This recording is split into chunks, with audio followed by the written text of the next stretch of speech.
ಬಸ್ಗೆ, ಟ್ರೈನ್ಗೆ ಟಿಕೆಟ್ಗಾಗಿ ಜನರು ಕ್ಯೂ ನಿಲ್ಲುವುದು ಸಾಮಾನ್ಯ. ಆದರೆ ಫೋನ್ ಪರ್ಚೇಸ್ ಮಾಡಲು ಜನ ಕ್ಯೂ ನಿಂತಿದ್ದಾರೆ. ತಳ್ಳಾಟ ನುಗ್ಗಾಟ ನಡೆದಿದೆ ಎಂದರೆ ನೀವು ನಂಬಲೇಬೇಕು.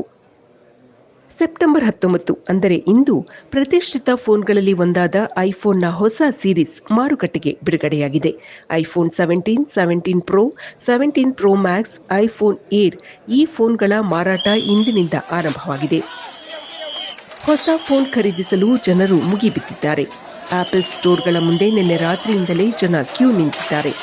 ಮುಂಬೈ, ಬೆಂಗಳೂರು, ಪೂನಾ, ದೆಹಲಿ ಮಹಾನಗರಗಳಲ್ಲಿ ಇಂದು ಐಫೋನ್ನ ಮಾರಾಟ ಹಾಗೂ ಖರೀದಿ ಜೋರಾಗಿತ್ತು. ಮಾಲ್ ಹಾಗೂ ಆಪಲ್ ಸ್ಟೋರ್ಗಳ ಮುಂದೆ ಅಪಾರ ಜನಸ್ತೋಮವಿತ್ತು. ಮುಂಬೈನಲ್ಲಂತೂ ಜನರು ತಳ್ಳಾಟ ನುಗ್ಗಾಟಗಳ ಮಧ್ಯೆ ತಮ್ಮ ಮೆಚ್ಚಿನ ಐಫೋನ್ 17 ಖರೀದಿಸಲು ಮುಂದಾಗಿದ್ದಾರೆ. ಹೊಡೆದಾಟ ಬಡೆದಾಟ ಕೂಡ ಆಗಿದೆ. ನಂತರ ಪೊಲೀಸ್ನವರು ಆಗಮಿಸಿ ಜನರನ್ನು ಕ್ಯೂ ನಿಲ್ಲುವಂತೆ ಮಾಡಿ ಸಹಕರಿಸಿದ್ದಾರೆ ಎಂದು ಆಪಲ್ ಸ್ಟೋರ್ನ ಸಿಬ್ಬಂದಿ ಪೊಲೀಸ್ನವರಿಗೆ ಧನ್ಯವಾದ ಹೇಳಿದ್ದಾರೆ. ಐಫೋನ್ 17 ಇದರ ಬೆಲೆ 82,000ದಿಂದ 1,00,000ದವರೆಗೆ ಇದೆ. ಇದು ಆಕರ್ಷಕ 5 ಕಲರ್ಗಳಲ್ಲಿ ಲಭ್ಯವಿದೆ. ಅತ್ಯಂತ ತೆಳುವಾಗಿರುವ ಈ ಫೋನ್ ಉತ್ತಮ ಕಾರ್ಯಕ್ಷಮತೆಯನ್ನು ಹೊಂದಿದೆ. ಅಮೆರಿಕ ಹಾಗೂ ಚೀನಾ ದೇಶಕ್ಕೆ ಹೋಲಿಸಿದರೆ ಭಾರತದಲ್ಲಿ ಐಫೋನ್ ಬೆಲೆ ದುಬಾರಿ ಇದೆ.